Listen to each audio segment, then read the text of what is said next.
तो हेलो मेरे भाई, मैं हूं रमन और मैं आपका स्वागत करता हूं एग्जाम हैकर क्लासेस। मैंने जैसा कि बताया आपको कि इंडियन ज्योग्राफी का प्लेलिस्ट बनाने जा रहे हैं जो 2026 में जो भी बच्चे एग्जाम देने जा रहे हैं उस नज़र से यह स्पेशल क्लास उसी के लिए बनाया जा रहा है। आज उसका दूसरा दिन है और मैं लेकर के आया हूँ उसका पार्ट 2 यानी चैप्टर 2 जिसका नाम है प्रवास प्रकार और उसका कारण उसका परिणाम। तो इस चैप्टर को पढ़ने के पीछे मेरा ये मकसद है कि इस चैप्टर से भी 4 से 5 नंबर के जो प्रश्न हैं ये इस प्रश्न से बन जाते हैं, इस चैप्टर से बन जाते हैं। इसको भी वन शॉट के मदद से हम पढ़ने की कोशिश करेंगे। चैप्टर का नाम है प्रवास और प्रवास का मतलब होता है लोग जो होते हैं एक जगह से दूसरे जगह कैसे शिफ्ट होते हैं, उससे रिलेटेड ये टॉपिक है और इसके बारे में आज हम विस्तार से जानने की कोशिश करेंगे। जैसा कि टॉपिक का नाम है प्रवास, तो प्रवास से हम क्या समझते हैं, जब कोई व्यक्ति अपने किसी भी सिचुएशन के हिसाब से जगह में परिवर्तन होता है यानी जगह में परिवर्तन लाता है यानी एक जगह से दूसरे जगह शिफ्ट होता है, ऐसी स्थिति कब उत्पन्न होती है जब आपकी आर्थिक कंडीशन या पारिवारिक कंडीशन या कोई प्रकार की सिचुएशन को जब आप बदलते हैं तो आप किसका मदद लेते हैं, प्रवास का मदद लेते हैं। प्रवास एक साधन है, प्रवास एक तरीका है जिससे लोग एक जगह से दूसरे जगह शिफ्ट होते हैं। आइए इसके बारे में हम जानकारी लेते हैं। कहता है दिक् व काल के संदर्भ में जनसंख्या का पुनर्वितरण करने का क्या एक कारक है। हमने आपको बताया कि यह एक माध्यम है, तरीका है जिसको अपना करके लोग एक जगह से दूसरे जगह शिफ्ट होते हैं। ठीक है, यहाँ पे लिखा हुआ या एक स्थान से दूसरे स्थान पर जाना ही क्या कहलाता है, प्रवास कहलाता है। यानी एक स्थान से जाना यानी मान लीजिए कोई व्यक्ति ए पॉइंट पे रह रहा है और वो गया बी पॉइंट पे, यानी कहने का मतलब ये इसका गांव और ये इसका क्या हो गया, शहर। ठीक है, जब कोई व्यक्ति गांव से शहर की ओर मूव करता है या शहर से गांव की ओर मूव करता है तो ये जो मूव करने की प्रक्रिया जो है ना वही क्या कहलाता है, प्रवास कहलाता है। जैसे ग्राम से लोग कहाँ जाते हैं, शहर जाते हैं, शहर से कहाँ जाते हैं, विदेश जाते हैं। तो ये जाने की जो प्रक्रिया है वह क्या कहलाती है, प्रवास कहलाती है। अब ये जनसंख्या के स्वरूप में प्रवास को दो भागों में विभाजित किया गया है। पहला जो प्रकार है वो अप्रवास है। अप्रवास कहते किसको है, तो किसी अन्य स्थान से आकर के जिस स्थान पे बस जाते हैं, यानी कोई व्यक्ति ए पॉइंट पे रह रहा था, ठीक है, और ए पॉइंट से आकर के अब वो कहाँ रहना शुरू कर दिया, बी पॉइंट पे रहना शुरू कर दिया। यानी वो पहले गांव में रह रहा था, अब ये कहाँ पे रह रहा है, शहर में रह रहा है। ये जो प्रक्रिया है यह हमारी कौन सी प्रक्रिया कहला जाएगी, अप्रवास कहला जाएगी। क्या कहलाएगी, अप्रवास। किसी अन्य स्थान से आकर जिस स्थान पे बस जाते हैं, यानी ये मान लो पुराना हो गया, ये उसका पुराना स्थान हो गया और ये इसका कैसा स्थान हो गया, नया स्थान हो गया। अप्रवास का संबंध किस स्थान से होता है, नया स्थान से। यानी पहचानने का तरीका क्या है, जब कोई व्यक्ति अपना पुराना स्थान को छोड़ करके किसी नए स्थान को स्थापित करता है, चुनता है रहने के लिए, तो वह हमारी कौन सी प्रक्रिया होगी, प्रवास की, अप्रवास। अगला जो जैसे कि गांव से शहर की ओर हमने आपको बताया मूव करना, उसके बाद इसका अगला जो टॉपिक है वो है अप्रवास, उत्प्रवास। उत्प्रवास क्या करता है, जिस स्थान को छोड़कर मनुष्य अन्य स्थानों पर चले जाते हैं, यानी फिर से सुनिए, जिस स्थान को छोड़कर मनुष्य अन्य स्थानों पर चले जाते हैं उस स्थान के संदर्भ में वह स्थान जो होता है वो क्या कहलाता है, उत्प्रवासी कहलाते हैं। उठ करके चले जाना, जिस स्थान को छोड़कर मनुष्य अन्य स्थान पर चले जाते हैं। यानी अब देखिए हमने आपको बताया कि ये नया जो है यह जो है अप्रवास के संदर्भ में आता है, ठीक है, और ये जो पुराना है ये उत्प्रवास के अंतर्गत आता है।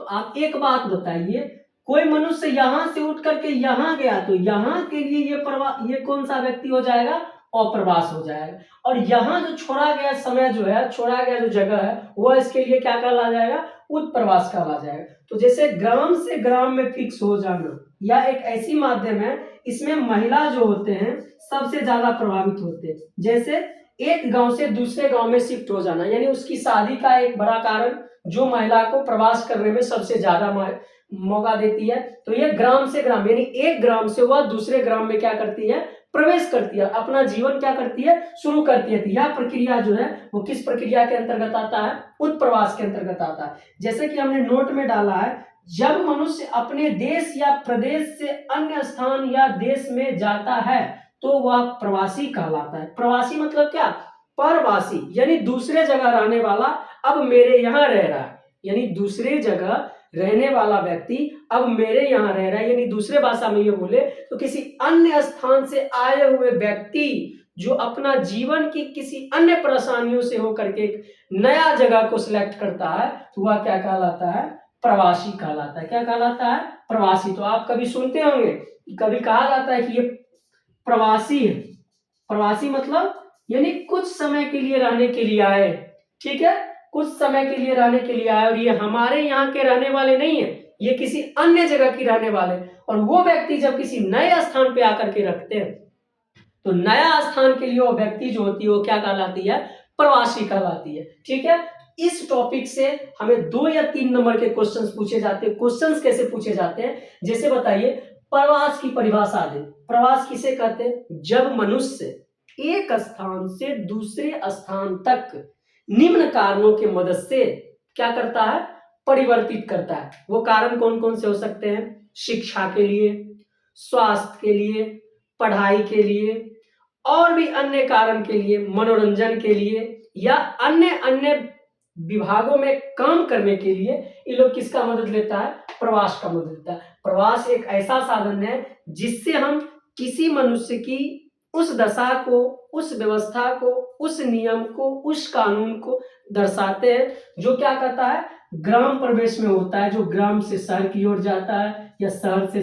गांव की ओर आता है। जैसे कुछ ऐसे समस्या, जैसे मान लीजिए कोविड-19 आया, कोरोना वायरस, ये वो क्या हुआ, यह प्रवास का एक छोटा सा एग्जांपल बता रहे हैं। ये प्रक्रिया जो है ये क्या हुआ, लोग शहर से इधर मूव करना शुरू कर दिए, गांव की ओर मूव करना शुरू कर दिए। आप एक बात बताइए, शहर में यह एक ऐसा वायरस था जो लोगों के संपर्क में आते एक दूसरे को क्या करता था, डिस्टर्ब करने का काम करता। तो यहाँ पे क्या था, देखिए, यह इसका मुख्य कारण था जनघनत्व।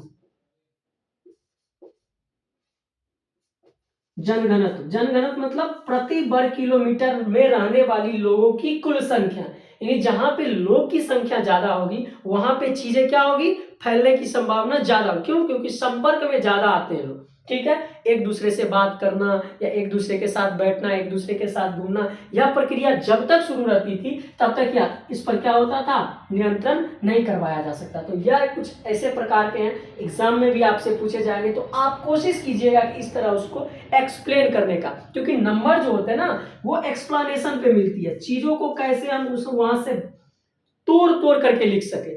यानी कहने का मतलब प्रवास में क्या क्या लिखना है, जैसे एक स्थान से दूसरे स्थान पर जाना ही क्या कहलाता है, प्रवास कहलाता है। और ये जाना ही, यानी इसको डिनोट करें, जाना ही निम्न कारणों से लोग प्रवास करते हैं, जैसे उच्चतम शिक्षा, उत्तम पढ़ाई लिखाई, उत्तम विद्यालय, उत्तम बिजनेस, ये सब करने के लिए लोग क्या करते हैं, प्रवास करते हैं, प्रवास का सहारा लेते हैं एक जगह से दूसरे। क्योंकि ग्रामीण क्षेत्रों में सही से चीजों का डिस्क्रिमिनेशन नहीं होता है, सही से साधन नहीं उपलब्ध हो पाते, इसलिए लोग क्या करते हैं, एक जगह से दूसरे जगह जाकर के उस चीजों को मॉडिफाई करने का काम करते, बढ़ाने का काम करते, वो चीजों को आगे लेकर के जाने का काम करते हैं। तो वह माध्यम क्या कहलाता है, प्रवास कहलाता है। प्रवास के 2 प्रकार, पहला कौन सा, अप्रवास, यानी कि पुराने जगह से छोड़ करके नया जगह जाना है क्या कहलाता है, अप्रवास कहलाता है। और पुराने जगह को क्या कहा जाता है, उत्प्रवास कहा जाता है। उठा, जहां से उठा उत्प्रवास, जहां पे गया वहां पे अप्रवास।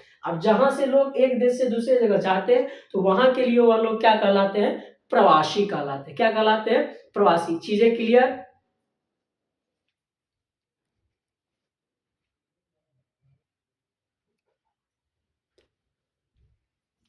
अगला टॉपिक डालिएगा, प्रवास के तरंग, जो कि तरंग किस प्रकार से प्रभावित करता है, इस चीज को बेहतर से जानने की कोशिश करेंगे। कहता है प्रथम तरंग में जो है वो उपनिवेश काल में, यानी जब बताया जाए 1600 का बात कर रहा है, 1600 से 1800 तक का, इस प्रकार के प्रवास में व्यापार वर्ग, शिल्पकार, व्यवसायिक, कारखाने वाले जो वर्ग थे वो चिन्हित करके उस काल में लोगों को क्या करना था, एक जगह से दूसरी जगह बढ़ा दिया जाता था। यह एक प्रक्रिया हो गई, ठीक है। और दूसरी प्रक्रिया क्या था, पहली प्रक्रिया में यूपी व बिहार के लोग जो है वो एक देश से दूसरे देश भेजे जाते हैं, किसके लिए,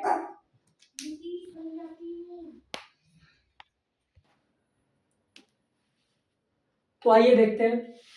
प्रवास के तरंग जो होते हैं, प्रथम तरंग में यूपी व बिहार के लोगों को या मजदूरों को उपनिवेश काल में क्या किया जाता था, दूसरे देश भेजा जाता था ताकि वह व्यापार कर सके। ये किस काल में भेजा जाता था, उपनिवेश काल में। और भेजते कौन थे, तो अंग्रेज लोग भेजते, यानी ईस्ट इंडिया कंपनी के दौरान इस चीजों को क्या करता था, खूब ज्यादा प्रोत्साहित देने का काम करता था। और दूसरा जो तरंग है, वो दूसरा तरंग तो और ही ज्यादा प्रभावशाली देने का काम करता है। ये उस वर्ग को सिलेक्ट करते थे जो व्यापार वर्ग हो, जो शिल्पकार हो, या जो व्यवसायिक काम करते हो, या कोई कारखाने वाले व्यक्ति थे, उस वर्ग को क्या करता था, चिन्हित करता था, पहचानता था, और फिर जाकर के वो क्या करता था, विदेश भेजता था ताकि वो अन्य जगह काम करे। किसके थ्रू, उपनिवेश काल में, यानी उस अंग्रेजों के द्वारा। अंग्रेज खुद अपना फायदा करने के लिए उस वर्ग को क्या करता था, शोषण करता था, और शोषण करने के बाद वो क्या करता था, वो भेजने का काम करता था। उसके बाद तीसरा तरंग जो है वो क्या है, कहता है ये प्रमुख फोकस करने का काम इस पे किया गया था कि उच्चतम शिक्षा, कुशल व्यक्ति, अंतरराष्ट्रीय व्यापार, ठीक है, ये सब चीजों पे वो क्या करता था, ज्यादा फोकस करने का काम करता था, ठीक है। 1990 के दशक में भारतीय सरकार ने एक नीति अपनाई, जिस नीति का नाम क्या था, उदारीकरण की नीति, ठीक है। यह प्रवास उदारीकरण की नीति अपनाने के पीछे एक ऐसा कारण था कि भाई जब मेरे पास सारे व्यक्ति है, सारे काम करने वाले मेरे पास ही है, सारे गुण संपन्न वाले व्यक्ति मेरे पास है, तो लोग विदेश क्यों जा रहे हैं, यानी एक विरोध के नाम पे ये नीति अपनाई गई थी।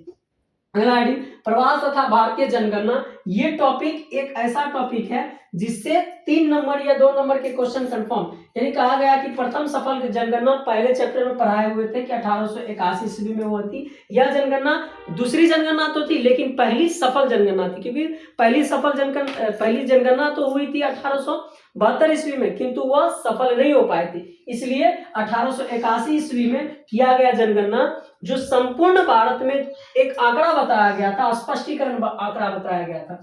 कहता प्रथम सफल जनगणना 1881 को हुई थी, तभी से प्रवास का भी क्या किया गया था, गणना किया गया था। यानी आप प्रवास उसी टाइम से गिना जा रहा है जब से जनसंख्या का एक्यूरेसी आंकड़ा बताया जा रहा था। आप कहता 1961 के दशक में प्रवास में जन्म दर और मृत्यु दर को क्या कर दिया गया था, शामिल कर दिया गया। यानी कोई व्यक्ति, मान लीजिए 100 व्यक्ति उस दशक में उपस्थित था, तो उसी दशक में, यानी मान लीजिए ये 2011 की आंकड़ा, तो 2011 में अगर उस देश में 100 व्यक्ति रह रहे, तो उस दशक के बाद उसमें से कितना मरे और कितना उसमें नया आए, ये जनगणना की दृष्टि बताया गया था, ठीक है। उसके बाद कहा था 1971 में निवास स्थान की गणना की गई थी, यानी इस 100 में से किसका किसका यहाँ पे निवास है, यानी वर्तमान समय में जो यहाँ के निवासी हैं, वह नियम जोड़ा गया था। और 1981 को प्रवास की सूचना व समावेश इकट्ठा करना होता था, यानी यह एक ऐसी प्रक्रिया थी कि भाई वास्तव में जो यहाँ के व्यक्ति हैं उसी को काउंट करना है, ठीक है। यह प्रणाली बताई गई थी। अब देखिए जन्म स्थान क्या होता है, जब जन्म स्थान गणना स्थान से क्या हो, भिन्न हो, यानी जन्म स्थान गणना स्थान, यानी मान लीजिए आज यहाँ पे हम बता रहे हैं कि ये बिहार की जनगणना है, ये कहाँ की है, बिहार की जनगणना। और ये बिहार की जनगणना के बाद हम अगर यह एक शहर है और एक शहर का नाम ले लेते हैं। अब क्या करेंगे कि भाई यहाँ पे लिखा हुआ है जब जन्म स्थान गणना स्थान से क्या हो, भिन्न, किसी का जन्म स्थान बिहार हो और जनगणना के दौरान वो कहाँ पे रह रहा है, शहर में रह रहा है, तो शहर वाले में उसकी काउंट नहीं होगी, उसकी काउंट कहाँ पे होगी, ग्रामीण क्षेत्र में होगी, ठीक है। और दूसरा कहता है निवास स्थान, जब निवास स्थान पिछला स्थान से क्या हो, भिन्न हो, यानी निवास स्थान, कोई व्यक्ति अभी वर्तमान में कहाँ रह रहा है, पहले रह रहा था गांव में और अभी वर्तमान में रह रहा है शहर में, इसकी भी जनगणना कहाँ पे की जाएगी, वो निवास स्थान पे किया जाएगा, ठीक है। उसके बाद ये सारे चीजों को लेकर के एक धारा बनाया गया था, और वो धारा कुछ इस प्रकार से था, ठीक है, कि प्रवास की जो धारा है वो किन किन आधारों पे लोग एक जगह से दूसरी जगह जाते हैं, ठीक है।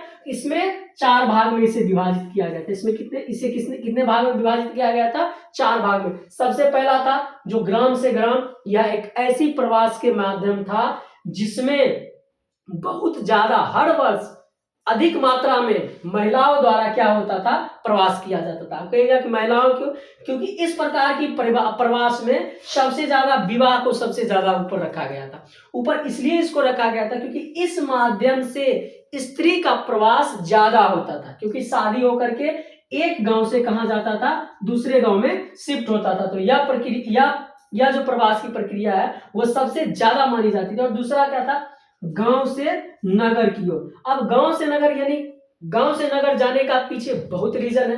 पहला उसमें है रोजगार, रोजगार के लिए, कामकाज करने के लिए लोग क्या करते थे, दूसरे जगह जाते थे। शिक्षा, पढ़ाई लिखाई करने के लिए लोग दूसरे जगह जाते थे, अभी भी जाते हैं। व्यापार करने के लिए खूब ज्यादा। और ये सब समूह में, ये तीनों समूह में सबसे ज्यादा जो जिस जेंडर का योगदान था वो कौन सा जेंडर था, पुरुष जेंडर था। कौन सा था, पुरुष था। और इसमें कौन था, स्त्री था। अब कहता है नगर से नगर की ओर। नगर और नगर में क्या होता था, एक नगर से दूसरे जगह। वर्तमान समय में देखे तो जितना कंडीशन और जितना सिचुएशन पुरुष का था उतना ही कंडीशन क्या था, महिला का। इसमें दोनों पार्टिसिपेट किए थे, लेकिन इसमें बताया जा रहा है कि 80% जो है वो पुरुष था और 20% जो था वो क्या था, महिला था। लेकिन प्रवास यहाँ पर भी होता था नगर से गांव की ओर। यह सबसे कम होने वाली प्रवास का कारण है। लेकिन इस प्रवास का तब यह उन्मूलन किया जाता है जब एक बड़ा विशाल आपदा, या मान लीजिए कोई कोविड सेक्शन आ गया, जैसे आया था कोविड-19। इसके दौरान में क्या हुआ था, लोग नगर से गांव में आना शुरू कर दिए थे। नगर से गांव में आने का मतलब क्या होता है कि जब एक जन घनत्व वाले जगह में कोई विपत्ति आती है तो लोग क्या करता है, कम घनत्व वाले जगह में जाना पसंद करता है। मान लीजिए अभी जनघनत्व के मामले में दिल्ली सबसे ज्यादा है, ठीक है। और यहाँ पे क्या हुआ, मान लीजिए कोई ऐसा विपत्ति आ गया जिससे तमाम चीजों का दिक्कत होने लगा, तो लोग क्या करेंगे, गांव की ओर पलायन करना शुरू कर देंगे। गांव की ओर क्या करना शुरू कर देंगे, पलायन। तो इसमें क्या होगी, दिल्ली की जो जनसंख्या होगी वो क्या हो जाएगी, कम हो जाएगी। ठीक है, उम्मीद है कि ये सब बेहतर से समझ में आ रहा होगा। ठीक है, प्रथम तरंग में यूपी और बिहार के लोगों को विदेश भेजा जा रहा था, किसके काल में, उपनिवेश काल में। दूसरी बात है कि ठीक है, उस वर्ग को सिलेक्ट किया जा रहा था जो उस समय के कार्यशील चीजों को क्या करता था, बढ़ाने का काम करता था। ठीक है, अपना व्यवसाय को, चीजों को क्या करता था, बढ़ाने का काम करता था। उसमें व्यापार वर्ग, शिल्पकार, व्यवसायिक वर्ग, कारखाने व वर्ग के लोगों को क्या करता था, चिन्हित करके यानी खोज करके कहाँ भेजता था, दूसरे देश भेजता था। तीसरा चरण में क्या किया था, मुख्य फोकस वैसे चीजों पर उसने टॉर्चर किया था जिससे इस देश की, ठीक है, भविष्य को क्या करे, ठेस पहुंचे। उन्होंने हथियार बनाया शिक्षा के लिए, कुशल व्यक्ति को, अंतरराष्ट्रीय जो दूसरे जगह से व्यापार करते उस सब लोगों को भी क्या कर लिया, चिन्हित कर लिया। अब सरकार की हालत खराब। उन्होंने 1990 में एक नीति बनाई थी, जिस नीति का नाम क्या था, उदारीकरण की नीति। एक ऐसा नीति था जिसके दौरान लोगों को क्या किया गया था, अपने जगह पे ही शिफ्ट किया गया था, ताकि नहीं एक ऐसी व्यवस्था में तुम कहीं दूसरे जगह नहीं जाओगे। प्रवास का भारतीय जनगणना में 1881 में जब जनगणना संपन्न हुई थी, उसी समय से प्रवास को क्या किया गया था, गणने की प्रक्रिया उसी टाइम से शुरू कर दी गई थी। उसके बाद 1961 ईस्वी में जन्म दर और मृत्यु दर को किसमें शामिल किया गया था, प्रवास में शामिल किया गया था। किसमें शामिल किया गया था, प्रवास में। 1971 के दशक में निवास स्थान की गणना की गई थी, यानी कितने लोग ऐसे हैं जिसका वास्तविक निवास यहाँ पे है। 1981 ईस्वी में प्रवास की सूचना का क्या किया गया था, समावेशन, यानी सूचना का समावेशन करने का मतलब कि किस लोग का वास्तविक में यहाँ पे जन्म स्थान है, और एक लिस्ट को क्या किया गया था, इकट्ठा किया गया था। ठीक है, जन्म स्थान, जब जन्म स्थान गणना स्थान से क्या हो, भिन्न हो, तब जाकर के ये प्रणाली लगती थी। ठीक है, जब निवास स्थान पिछला स्थान से क्या हो, भिन्न हो, तब यह प्रणाली लगती थी। और इसकी धारा है जो ग्रामीण से ग्रामीण एग्जाम में पूछे जाते हैं कि ग्रामीण से ग्रामीण होने वाले प्रवास में सबसे प्रमुख कारण कौन सा है, तो विवाह। इसमें किस प्रकार की लिंग का सबसे ज्यादा प्रवास होता है, तो स्त्री। ठीक है, दूसरा क्या है, ग्राम से नगर, इसमें रोजगार, शिक्षा, व्यवसाय, इसमें महिला का भी होता है लेकिन बहुत कम मात्रा, 1-2% महिला, किंतु पुरुष का सबसे ज्यादा योगदान होता है। नगर से नगर में स्त्री व पुरुष मिनिमम तो रहते हैं, लेकिन इस दोनों का पार्टिसिपेट रहता है। ठीक है, नगर से ग्राम सबसे कम होने वाली प्रवास, लेकिन ये उस समय आती है जब कोई आपके पास विपत्ति आने का काम करता है। ठीक है, तो नेक्स्ट टॉपिक जो है वो अंतरराष्ट्रीय प्रवास और राष्ट्रीय प्रवास का अंतर्गत आ जाता है। राष्ट्रीय प्रवास क्या होता है, जब कोई व्यक्ति अपने राष्ट्र के अंदर प्रवास करता है, मान लो राष्ट्र के अंदर, यही तो हो गया राष्ट्रीय प्रवास। ये कौन सा प्रवास हो गया? राष्ट्रीय प्रवास का तो है। राष्ट्रीय प्रवास मतलब क्या? ये चारों प्रकार की जो प्रवास है वो एक ही राष्ट्र के अंदर हो जा रही है, एक ही राष्ट्र में संपन्न की जा रही है। यानी गांव से गांव एक राष्ट्र, गांव से नगर एक ही राष्ट्र, नगर से नगर एक ही राष्ट्र, नगर से गांव एक ही राष्ट्र। तो ये राष्ट्रीय है। अंतरराष्ट्रीय में हम पढ़ेंगे। हेडिंग डालिएगा अंतरराष्ट्रीय प्रवास, हेडिंग डालना है अंतरराष्ट्रीय प्रवास।